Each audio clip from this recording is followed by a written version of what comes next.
Hi, I'm Dr. Janice Morrow. Thanks for joining us for another episode of American Mood Swings, where we talk about the brain and all things related to mental health. Welcome. All right. Hi, everybody. Thanks for being here again today for another episode of American Mood Swings. Our guest today is Dr. Terry Shintani. He is a Harvard educated MD nutritionist who practices in Hawaii on the island of Oahu. He's a teacher and he's an author. He has several books, and the one we're going to talk about today is called The Peace Diet. Dr. Shintani, advocates a whole food, plant-based diet, which we feel is really important to mental health overall. He's a big believer in mind, body, spirit, how it all needs to come together. So we're grateful he is here to join us, and he has a really busy schedule. So let's start with just talking a little bit about your background, Dr. Shintani, and where you were raised and what drew you to. Thanks for that. Thanks for the introduction. I'm a local boy from Hawaii. Uh, my uh, humble beginnings. My neither of my parents went to high school. Probably the most significant part of my family history is that my dad had cancer in when he was 37 years old. I was just born. It was 1951. So now you know how old I am. I remember when I was about 3, he had to go in for another surgery. And that's a bad sign when you have to go in again. And he had colon cancer. When he was 37 years old, they took out the left side of his colon and left him with a permanent colostomy. That's all they could do in the 1950s. And when I was 3, he had to go for another surgery. I told mom, I said, Mom, so they're going to cure dad now, right? And she said, no, we don't know what's going to happen. I said, but these are doctors. They're supposed to cure diseases. And she said, no, this one is, cancer is very difficult, and all we can do is pray. And so every night I used to pray for my father. Dear Lord, please don't let dad die of cancer. And as it turns out, the Lord answered my prayer. And uh, my dad never died of cancer. He actually was in Hawaii, was one of the longest lived colostomy patients around. He made it another almost 50 years. So 40 something years. Anyway, so that made an impression on me, as you can imagine. Is I kept in the back of my head, well, these are doctors. Why can't they cure cancer? They can cure other things. Uh, they can send a man to the moon. They can split the atom. They can't cure cancer. And so it was always in the back of my head. And I'm an old hippie peace activist. So I went through the 70s promoting world peace. And I tell people my badge of being a genuine hippie is that the peace march that was in Forrest Gump, that you know they were protesting the Yep. war. Well, I was at the actual peace march. It was back in Wow. 1971. I was actually there. I was going to drop out. I was tired. I couldn't keep up with the classes. I wasn't a very good student. And my friend says, well, what are you eating? And I said, what does that have to do with anything? So maybe you're not feeling good, and your head isn't clear, you don't have energy because you're not eating well. And I ate whatever any red-blooded American college student was eating. I ate, chips and cookies and Soda, pizza, probably. soda, yeah, soda, pizza, that kind of stuff, fast food. And he said, well, let me why don't you just try? What do you got to lose? You're going to quit. I said, what do you got to lose? So he took me to a place where a friend of his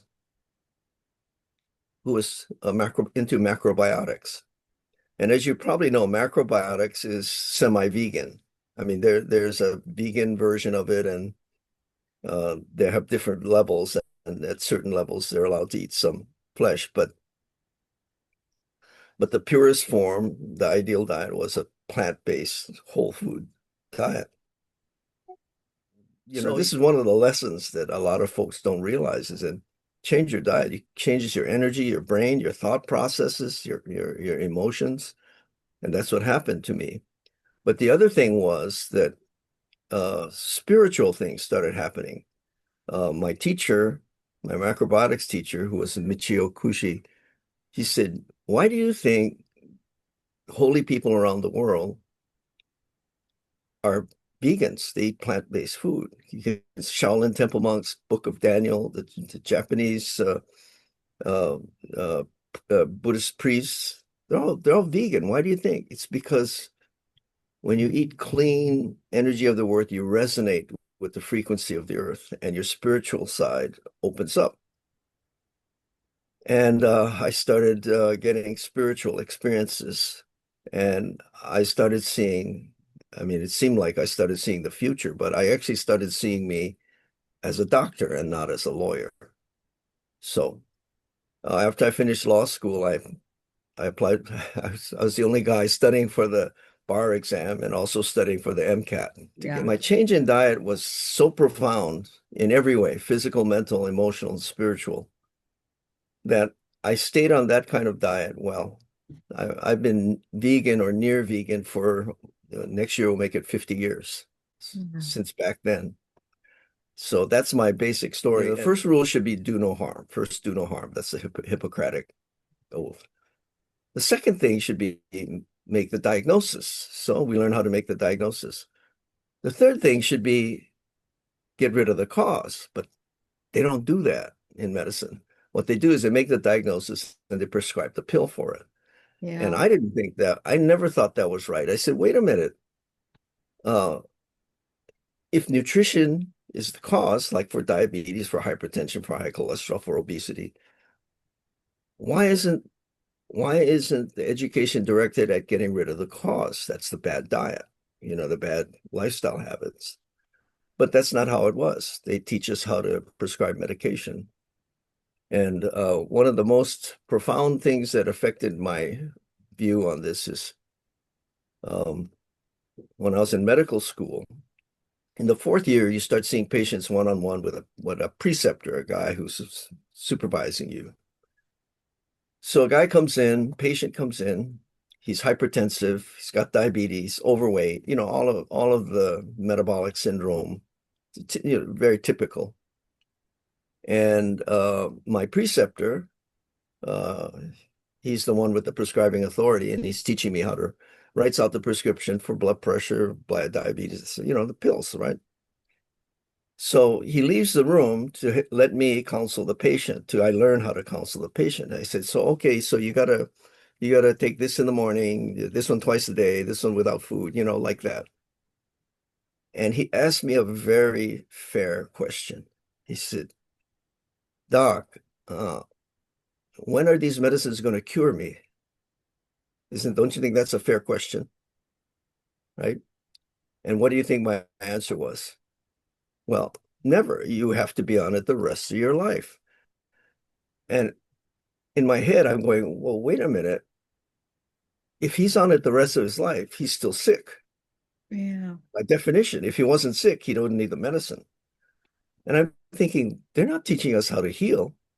They're teaching us how to medicate. And that's when I really got disillusioned with the way medicine was practiced. Because you see, think about it. If 70% of all of the diseases that we see in adult medicine is nutrition related, and I'm talking about diabetes, heart disease, hypertension, obesity, arthritis, autoimmune disease, you can go on and on. If 70% of it is nutrition related, why isn't 70% of our education directed toward that? And of course, it's not. They did a survey. They said a typical medical student gets around 3 clock hours of nutrition during their 4 years of medical training. Clock hours, not even semester hours. Well, I'm having a lot of inner thoughts and sadness about these GLP-1 drugs, the weight loss drugs, because I live in LA, Los Mm. Angeles, and like everybody, everywhere I go, everybody's trying to get their hands on them, and they're working. Everyone's people I thought would never look lean, but my thoughts in my heart and my soul are that okay, they're going to be on these. You're not changing your diet. You're not extra, you're not changing any of your behavior like modification. And so you're going to be on these forever with all their side effects.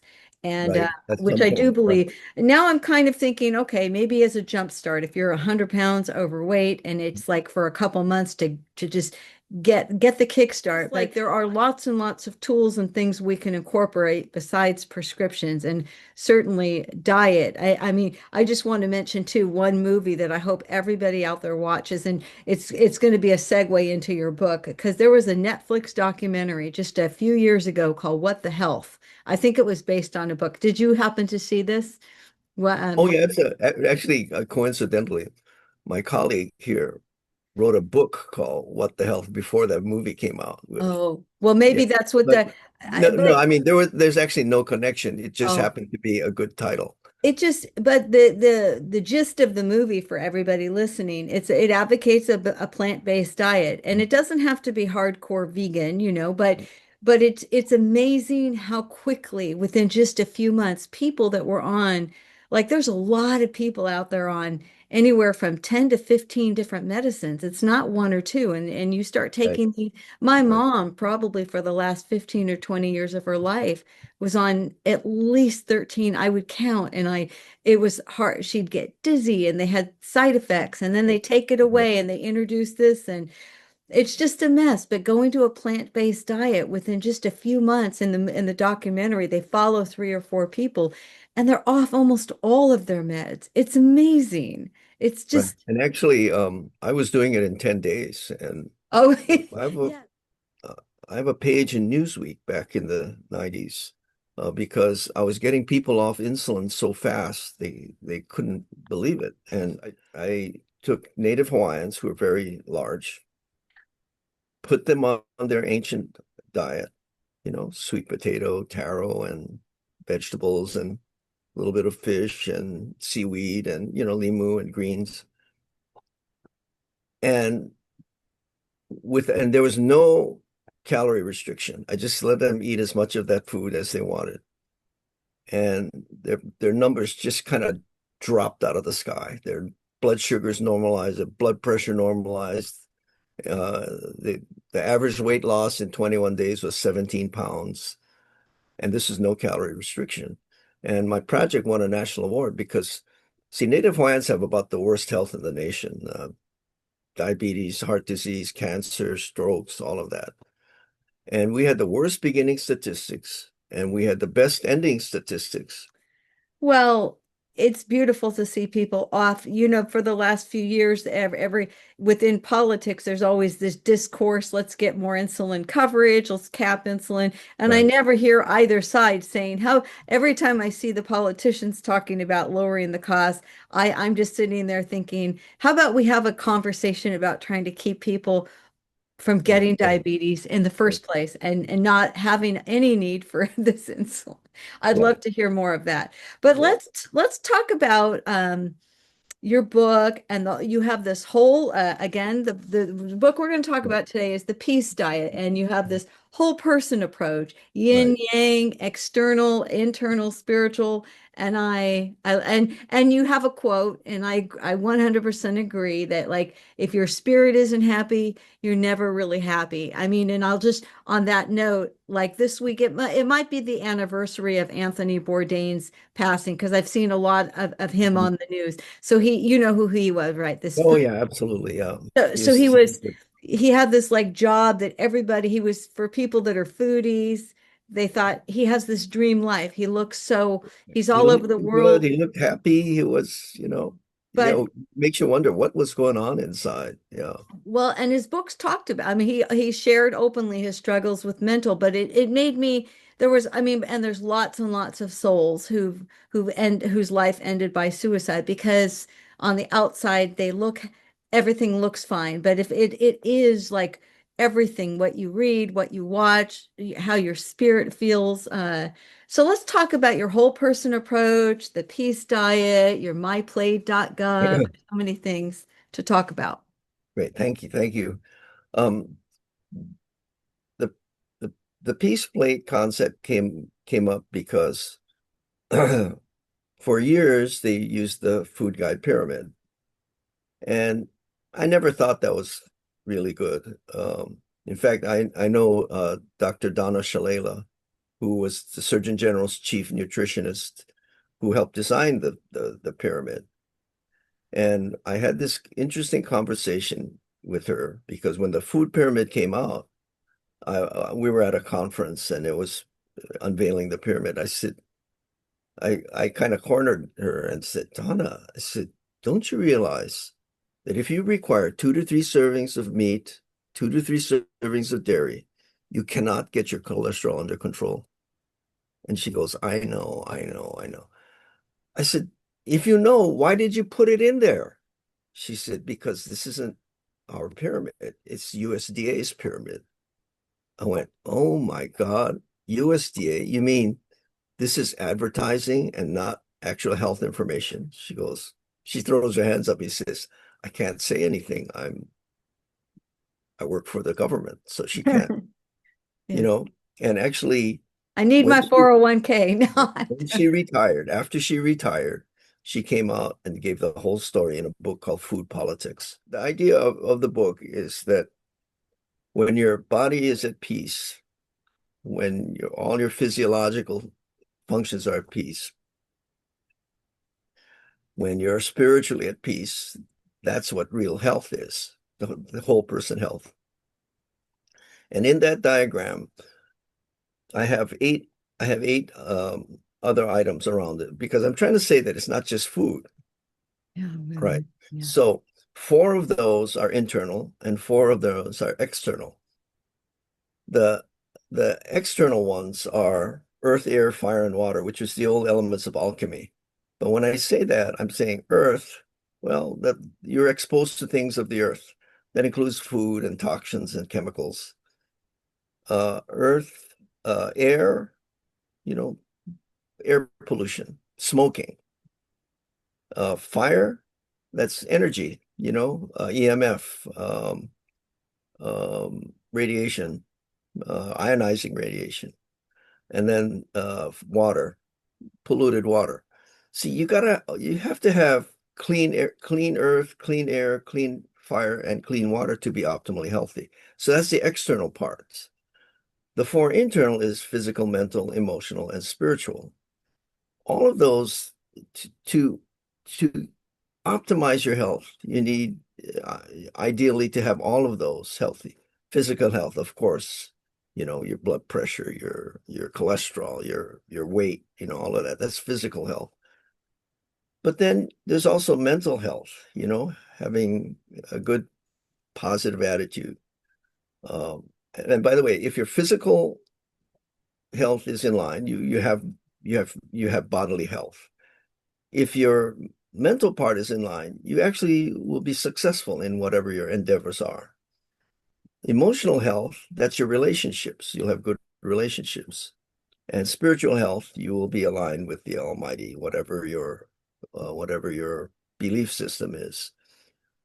Success, which is through mental health, happiness, which is through relationships, and peace, which is your relationship with the Almighty. And what I strive for. Somebody asked me years ago, "What is your goal?" I said, "Well, I want balanced success." When I say balanced success, I mean all 4 of those areas are in good shape. And let me just give you a couple of examples of unbalanced success. How many, I think everyone's heard about people who are multi-gazillionaires, right? And then they die of a heart attack because they weren't taking care of their body. That doesn't work. You also hear people who are very healthy and fit, and they're absolute jerks. Nobody likes them because they're so arrogant, so self-centered. That's not health. Uh, and um, and then you have people who have all that together. They have lots of money and they buy a yacht and everything, and spiritually they're dead. Maybe they have great relationships, great friends, lots of money, but spiritually dead. That's not the answer either. And then by that same token, on the flip side, I worked in a Hawaiian community for many, many years, and they have terrible health problems, diabetes, hypertension, all of that, obesity. Obesity rates are the highest in the world among the Polynesians. But spiritually, they're wonderful. That's a good example of spiritual health. They, Oh, you know, they praise God. They do church, service. They don't go out in the community, do things, and then they die of diabetes because their diet is probably the most important, because your food will replace all your molecules. Your food literally becomes you. Like, let's say I have a patient in front of me, and I said, uh, in a couple of years, you won't be around. And I said, I don't mean you'll be dead. I mean, the body you're sitting in now is not going to be the same. The molecules will all have been replaced. Lining of your stomach's replaced every like 3 days. Your skin is replaced every 2 or 3 weeks. The retina of your eye is replaced every like 6 weeks. oh, I Uh, didn't know that. your blood is replaced every 120 days, and even your bones get replaced every couple of years.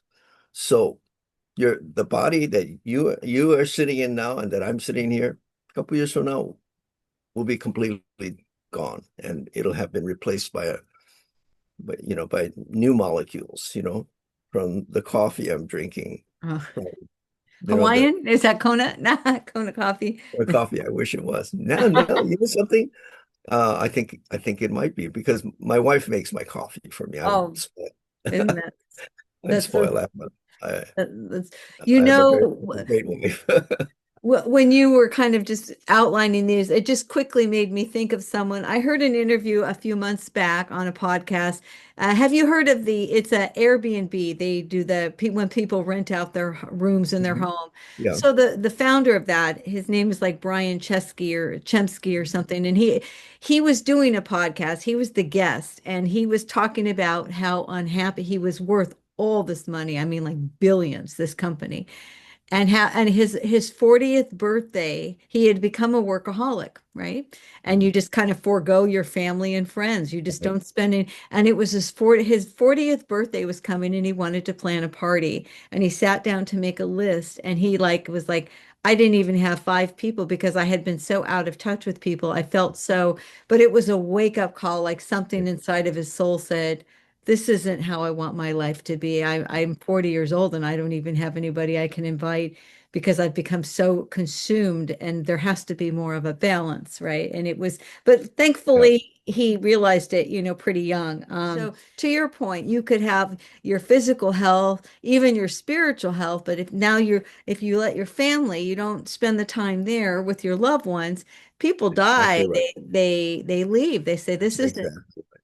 you have a Yeah. divorce and how happy are you sitting in your big beautiful house all by yourself right at Right. night, Right. right? No one's Yeah. cuddling I with you got on the I got couch. my 200,000 I got my $200,000 Maserati in the garage and nobody to drive with, you know.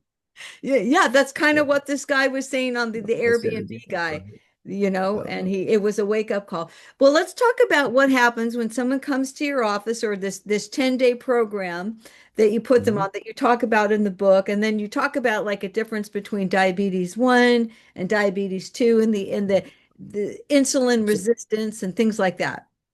right. So, um, just to clear it up, diabetes 1 and diabetes 2 are two widely different diseases, but the common thing is insulin dysfunction.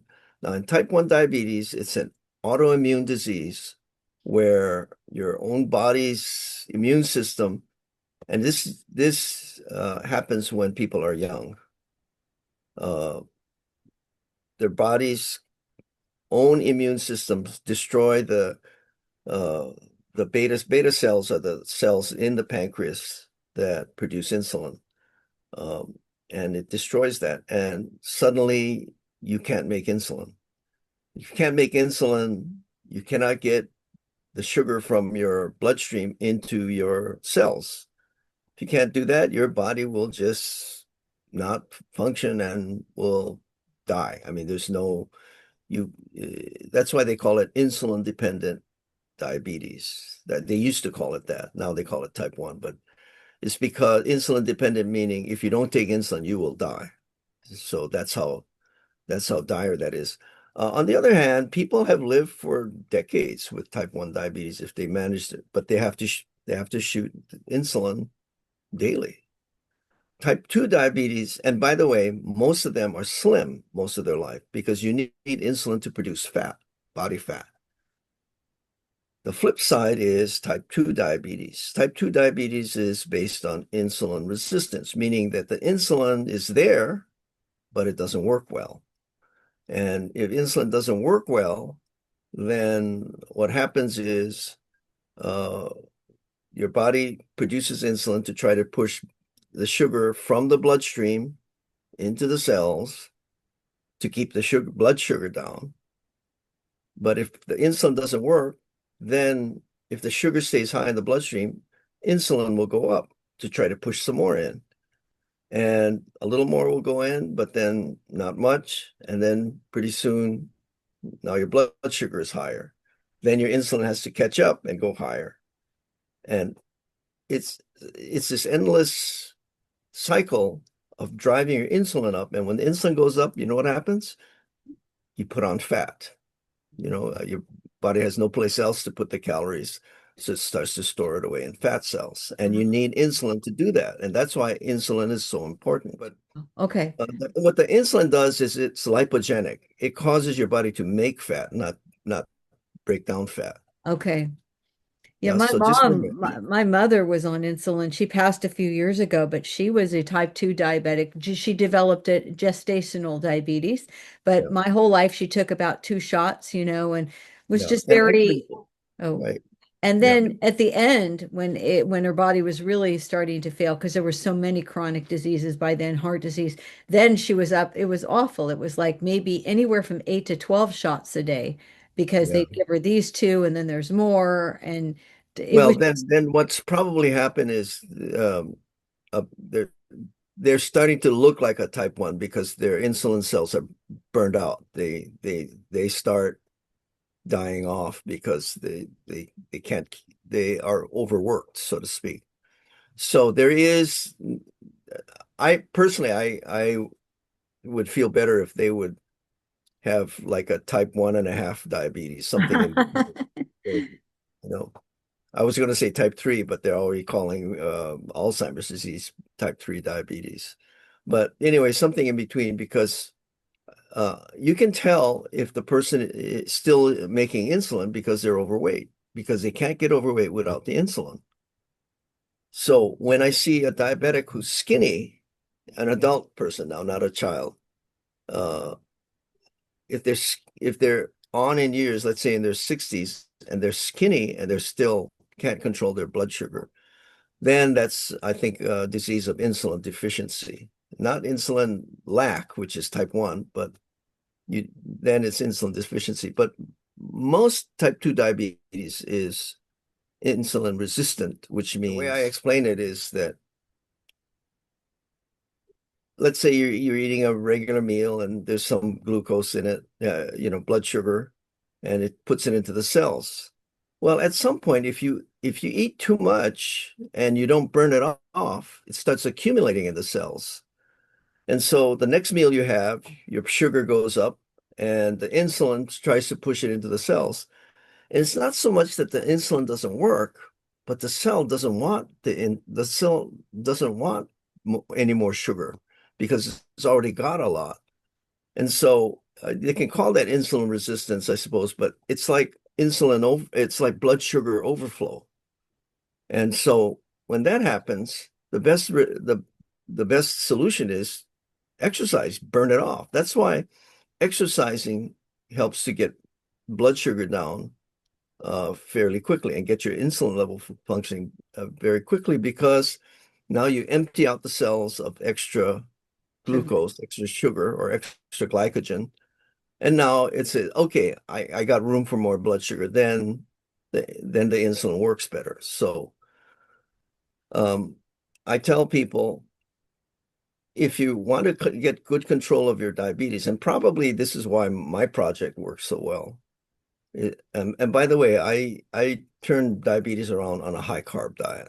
Most people said, wait a Yeah, minute. that I want to go into a little bit because there is this notion carbs have been vilified, and so people are like my best friend. I was just with her for a couple days, and she's all like she's very heavy and needs some knee surgery, and she's like not eating any carbs. I personally could not do that. I love fruit, love rice, Right, and right, and you mentioned in your book, like how I mean the Japanese eat rice right, every day. And I mean, they have two areas in Japan that have like the highest number of octogenarians. I mean, people who live over 100, and they're the healthiest people on the planet, right? In right. general. And without diabetes, even though they're eating white rice of all things, they're eating white rice and they're still got their sugar under control. Yeah, let's talk about that because carbs have really been vilified, and so people, Well, everyone's under the what's unfortunate is that carbs are very different depending on their form. If you process a carb, the glycemic index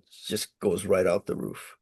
Even it's the same food, same number of calories, same number of nutrients, but grind it up into a fine powder, and the blood sugar will go up. Give you an example. Um, uh, White bread has a glycemic number of 100. Okay, it's high. That's a high number. You take whole wheat and it's down around 60. Okay. Take whole wheat, grind it up and make it into whole wheat bread. Glycemic number is 99. oh It's almost as bad as it's the grinding up into a fine powder, which, by the way, I think in the US, most of the wheat consumed in the US is eaten as wheat flour. Um, Table sugar's glycemic number is 83. Whole wheat bread is 99. wow. So people think they're eating something healthy, and it's really, Yeah, so what you got to do for bread is eat organic stone ground bread. Yeah, stone ground. yeah, organic stone ground or sprouted grain, because that way the particles are not so tiny. But anyway, and by the way, table sugar has a slightly lower glycemic index than bread, even white bread, because it's half fructose. And fructose doesn't raise sugar as much as glucose. And see, that's another thing that people don't understand. They're both carbohydrates, they're both sugar, but one raises sugar more than the other. Whereas but fructose will raise your triglycerides more than glucose. These are the nuances that most people don't understand. Carb is a carb. Carb's bad, protein good. That's very unfortunate because you do too much protein, then you increase your risk of cancer, increase your risk of, actually, they use protein restriction to extend lifespan, you know. So, there's a lot that people don't understand about carbs and proteins. But in terms of carbs, one of the major factors is that uh, the foods that I recommend are so bulky in relation to the number of calories that let me just give an example. Uh, Sweet potatoes. Well, for an average person, an average man, or an average active woman, roughly 2,500 calories. To get 2,500 calories, you need 6 pounds of sweet potatoes. Who's going to eat that much in a day, right? So what happens is if you eat food that are unprocessed, you wind up fewer calories plus a whole bunch of fiber to slow down the absorption of sugar. All of a sudden, the carbohydrate helps you control sugar because it's keeping the calories down and it's keeping the slowing the absorption. And in the traditional Hawaiian diet, there's no processed food, they just eat it from the land. What happens is then the calorie count goes down. And you know, as well as anybody, that if your calorie count goes down, it's easier to control your blood sugar. And that's basically what happens.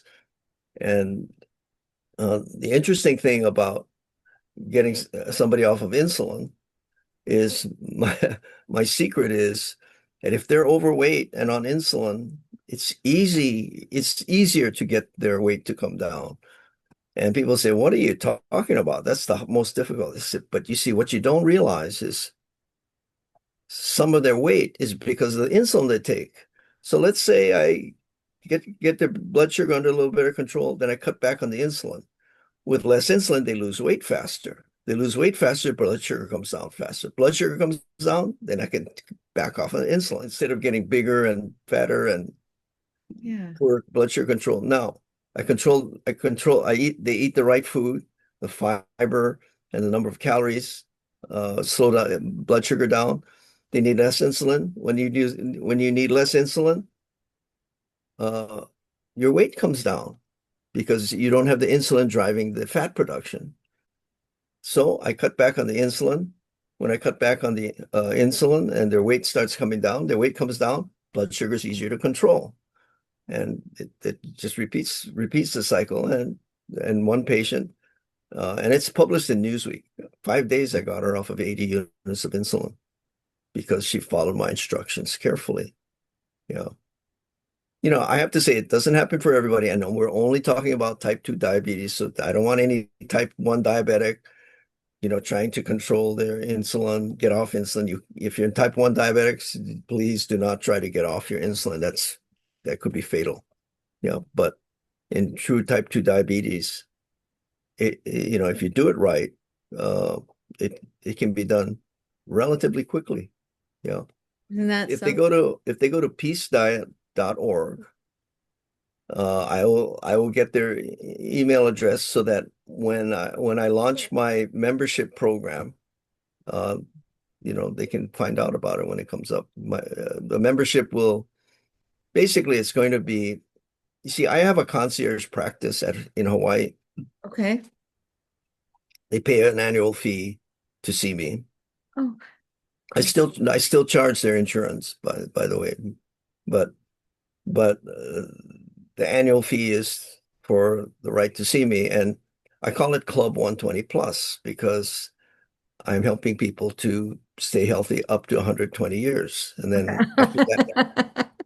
after that they're on their own. No, people are living a lot longer. I well, swear. no, the reason I say 120 is that's the Bible. The Bible says we have 120 years. Wow, I didn't know that. Okay. Look up Genesis 6:3. Genesis 6:3. Okay. And if you don't believe in the Bible, it's also in the I Ching. That that they said in ancient times people lived to be 120 years. Wow. So I'm trying to bring us back to ancient times and stay healthy up to 120 years, And then after 120 years, I think it's time to go home to God. Yeah. I know. Yeah. I- I'd love to ask you, and if it's too controversial, that's okay if you don't want to talk. I'm very happy with the new leadership in healthcare. And Robert F. Kennedy, he's getting a lot of controversy and criticism for his vaccine stance, but everything else that he's doing as far as wanting to eliminate the dyes in the foods and go back to whole processed foods. I'm on board with like everything else he's doing. They're eliminating like junk food from the food Right. stamp programs. At first, I had like a kind of I wasn't sure about that, like government control. But if you only have a limited amount of food, it is better to be buying healthy. But what are your thoughts on these kinds of policies Yeah. and changes? Oh, yeah, I think the policies are great. I don't want to get into personalities because the American food system is very bad for the people. I mean, when I talked about the food pyramid of Dr. Marion Nestle, who was the chief dietitian for the Surgeon General, even she knew that was bad. But not government, industry was so powerful that it could override what was truly healthy and put in what was profitable. Because it's crazy when you think that the government says eat less saturated fat, eat less sugar. And what are they subsidizing? They're subsidizing beef, and they're subsidizing sugar, and they're subsidizing, all these non-healthy foods, and not subsidizing fruit and vegetable and whole grain and beans and what's wrong with this picture? You want the country to be healthy, you would subsidize the healthy things, but instead they're subsidizing unhealthy things. And so anything going in the direction of not supporting uh, chemicals and junk food in favor of in favor of a healthy whole unprocessed food, I'm all for that.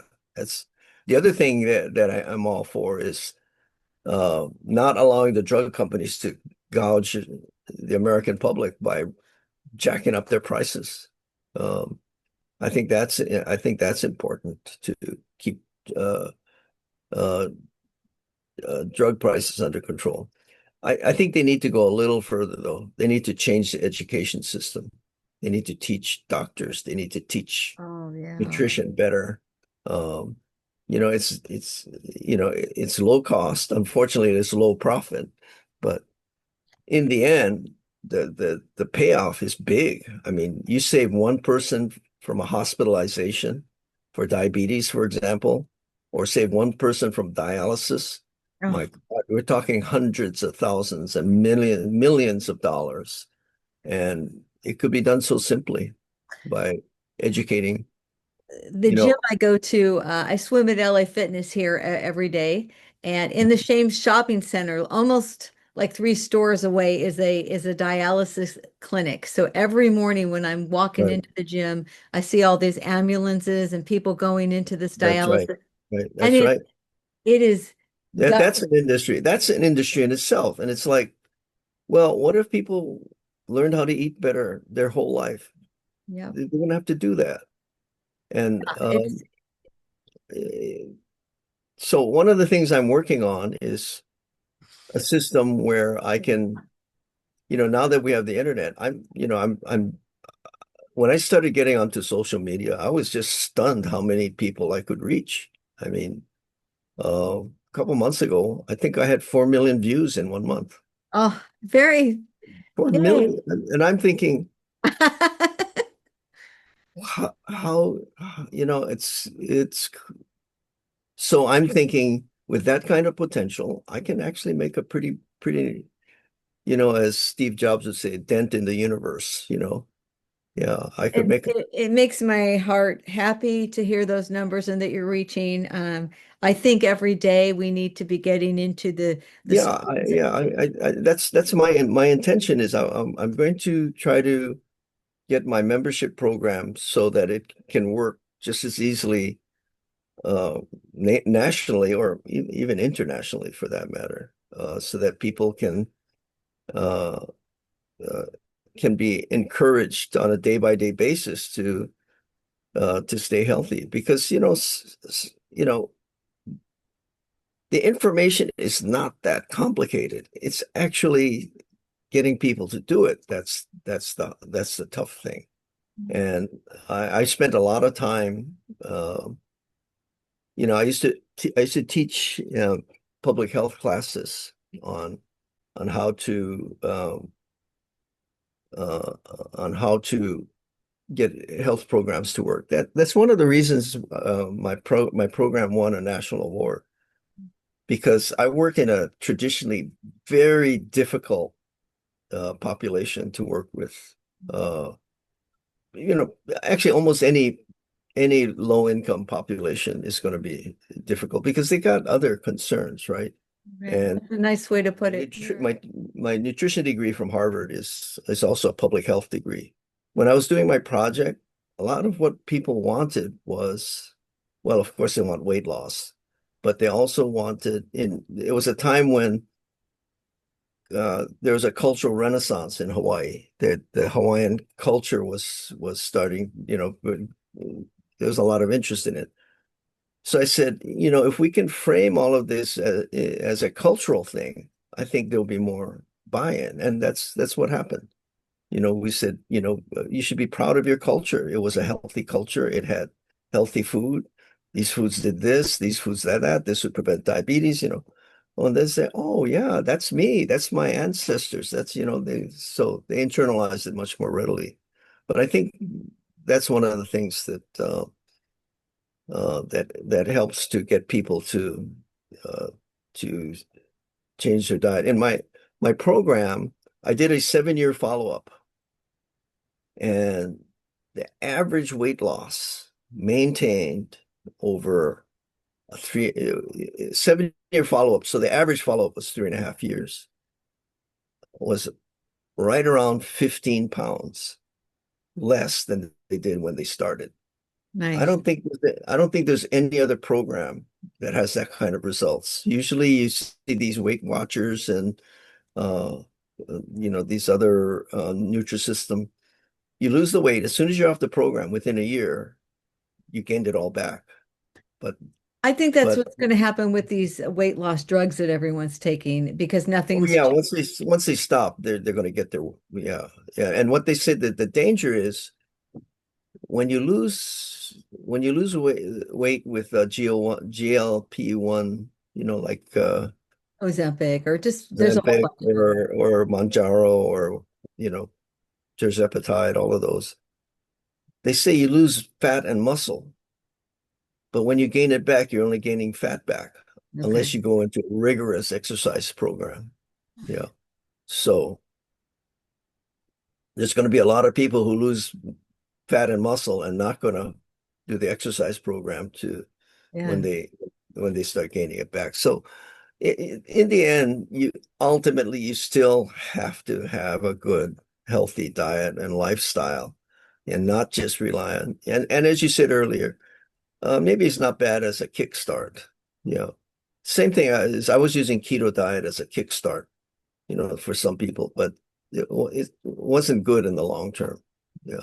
Well, Oh, I know that there's ketogenesis, and then so I just when I see people doing anything extreme, I think, especially like when they eliminate like all sugar, they try, no more bread, no more fruit. I don't think it's a very realistic, no. and Oh, I don't think people cannot go the rest of their lives, and then they'll just like rebound and go crazy. that's And right. That's right. And it doesn't. people ask.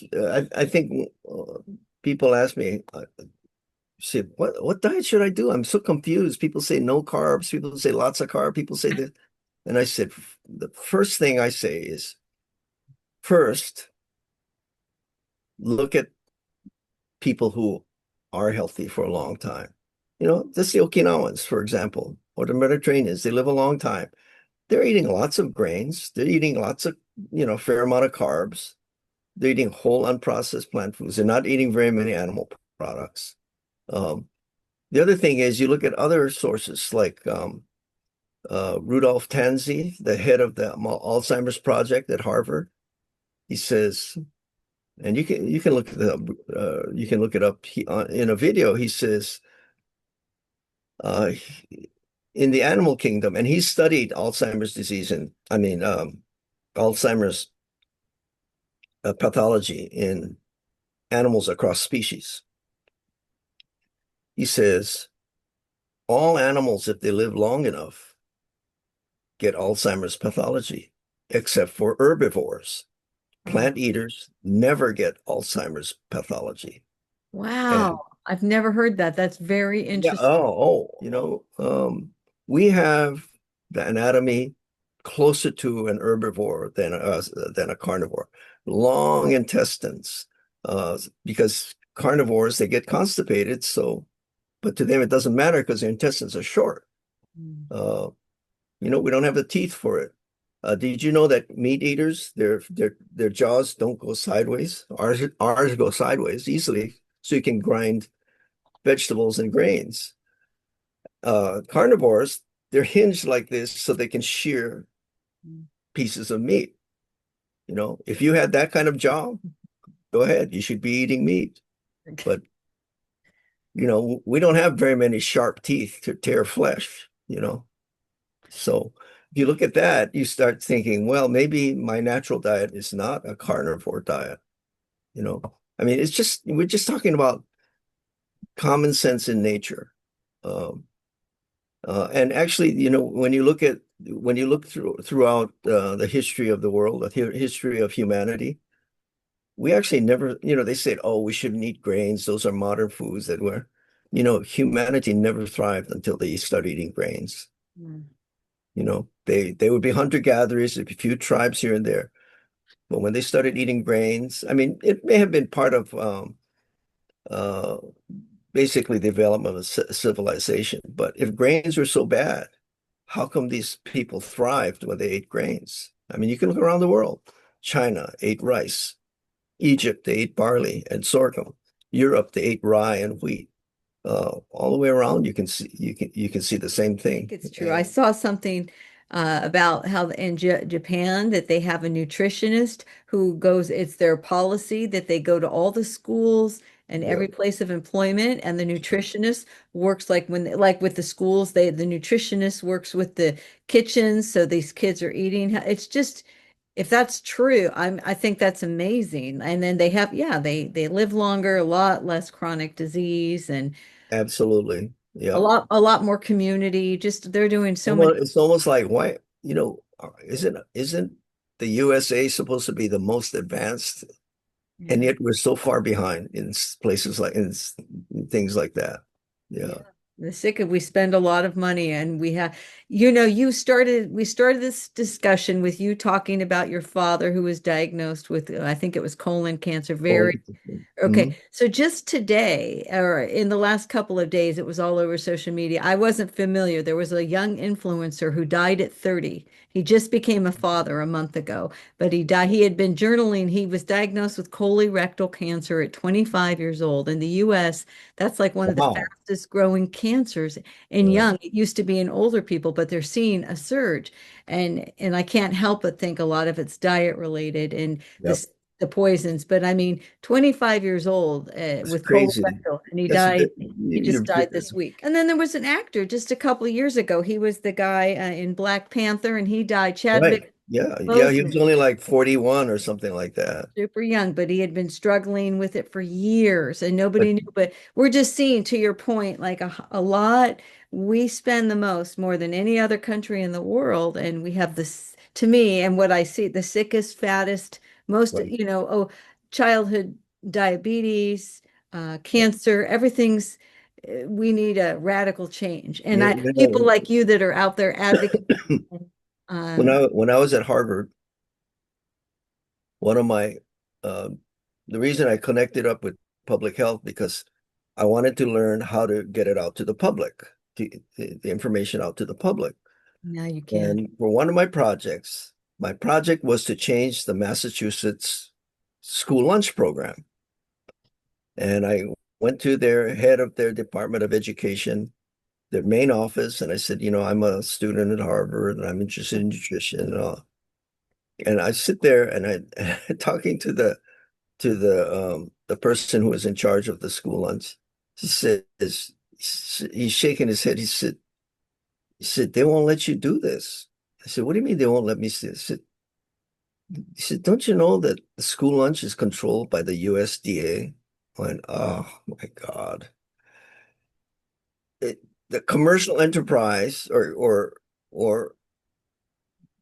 USDA is not for health. USDA is for selling food commodities, right? I agree. And so they designed the school lunch program so they promote the use of uh they promote the use of meat, dairy, uh all these other products. They're indoctrinating the children to eat these things as adults. And the Department of Health and Human Services kind of knows that these things are unhealthy, but the USDA has so much clout, and it's really sad. Yeah, it's really tough. Yeah, Well, with the current leadership, things are it is going to change. things are radically going to change, at least for the next couple of years. But But I'm happy to see it. yeah, but So what one of the things is, don't you think um it's important for a doctor to have background, education background? yes, I'm with you. I had, over 8 years of school between undergrad, and there was one nutrition class in chiropractor school that was two Right. units out of 4 years, to your point. Well, that's more than in medical school. Yeah. And Yeah, I'm almost 59. I think I mentioned that in the questions, but we didn't Oh, even you're 59. You look terrific. thank Oh you. my gosh. Yeah. You're doing But something right. but I I'm fascinated and I never, you don't want to be confrontational. So I've had Kaiser all my life and I've been happy with them. But like never once ever in the intake exam, anytime I've gone, they'll say, do you exercise? Do you smoke? But even when I was going through like I'm lucky, I'd hardly had any menopausal symptoms whatsoever. It's amazing. But not once did any of these doctors in the last like 5, 7 years say, "Are you experiencing anything?" And here's some here they and when they've never asked about nutrition or diet. And when I've had questions about supplements, they kind of poo-pooed them, like, you don't need them, just eat healthy. And I do believe in certain stuff. Oh, you know what? Let's end on this because you touch on it in your book, and it was one of my last questions. But one of the things that is very important is strengthening our natural immunity, like through diet and this, because that, like every day during COVID, we all saw Dr. Fauci. He was kind of like the mouthpiece he was the doctor in charge. So that's who you saw in these press conferences every day. But and I'd sit here thinking, he's the leader, and I never heard any of these doctors, as well as like masking and washing your hands. Not once in like 3 years did I hear any doctor saying, here's how you can strengthen your natural immunity to help prevent getting COVID and some of these things by going outside, getting your sunshine, eating these foods. And I just like, what is going on here? Why aren't you talking about this to the public, getting this out there? And I told every single one of my patients, because some of them were definitely afraid to even go outside for walks. And I'd say it's like the best thing you could do. Just stay away from people if you're nervous, but get out there and get strengthen there were 4 or 5 supplements that I encouraged everyone to take that are known antioxidants. But you mentioned that in this Peace Diet book. Like let's have our parting thoughts. Talk about strengthening our body's own natural immunity. Well, one of the things that is really underplayed is vitamin D. Now, there's actually data that shows that women who have high vitamin D levels, 80% less breast cancer. Mm.